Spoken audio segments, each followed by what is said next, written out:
ഇന്ന് ഞങ്ങളെ വർക്ക് വയനാട് ജില്ലയിൽ. ഇവിടെ ക്ലൈൻറ്റ് പറഞ്ഞത് 175 അടി ബോറാണെന്നാണ് ക്ലൈൻറ്റ് പറഞ്ഞത്. പക്ഷേ ഞങ്ങൾ പോയി റാഡ് ഇറക്കുന്ന സമയത്ത് അത് 300 അടി ബോറുണ്ടായിരുന്നു. ഇത് 18 വർഷമായിട്ട് ഒരു മെയിൻ്റനൻസും ചെയ്യാതെ ഓടിക്കൊണ്ടിരുന്ന മോട്ടറാണ്. പെട്ടെന്ന് മോട്ടറിനെന്തോ താറാറ് വന്നിട്ട് സ്വിച്ച് ഇടുന്ന സമയത്ത് അതിൻ്റെ ESCB ഓഫാകുന്ന പ്രശ്നമാണ് ഉണ്ടായിരുന്നത്.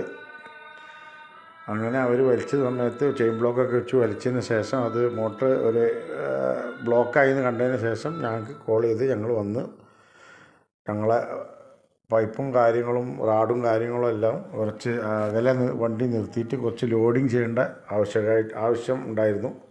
അതെല്ലാം ലോഡ് ചെയ്ത് ടൂളെല്ലാം ഇറക്കി മോട്ടർ ലൂസാക്കി വെച്ചതിന് ശേഷം ഞങ്ങൾ വളരെ വൃത്തിയായിട്ട് ടൂള് ഫുള്ളൗട്ട് ചെയ്തതിന് ശേഷം മോട്ടർ ഭംഗിയായിട്ട് പുറത്തെടുത്തിട്ടുണ്ട്. അകത്ത് പോയ പൈപ്പ് പുറത്ത് വന്നിട്ടുണ്ട്. അവർ ചെയിൻ ബ്ലോക്കിന് കൊടുത്തിട്ട് ചെറുതായിട്ട് പൊട്ടിച്ചിട്ടുണ്ടായിരുന്നു.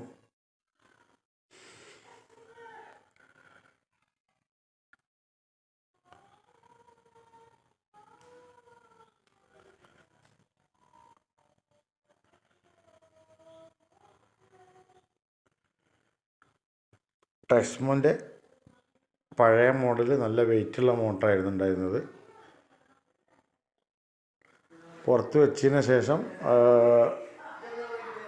ഞങ്ങൾ പുറത്ത് വെച്ച് ഓട്ടിയതിന് ശേഷം അത് മോട്ടർ വർക്ക് ചെയ്യുന്നുണ്ട്. വെള്ളം നല്ല പ്രഷറിൽ തള്ളുന്നൊക്കെ ഉണ്ട്.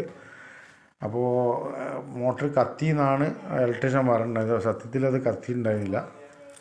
മോട്ടർ നല്ല പ്രഷറിൽ വെള്ളം തള്ളുന്നതുകൊണ്ട് അത് അതുപോലെ തന്നെ റിട്ടേൺ ഇറക്കിയിട്ട് വെള്ളം അടിച്ചിട്ടാണ് ഞങ്ങൾ അവിടുന്ന് പോകുന്നത്. ഇതുപോലെ അതിനുള്ള പൂഴി വന്നിട്ട് വലയെല്ലാം കെട്ടിയിട്ടുണ്ടായിരുന്നു. അത്രയും ഫുള്ളായിട്ട് പൂഴി നിറഞ്ഞിരുന്നു മോട്ടറിന്.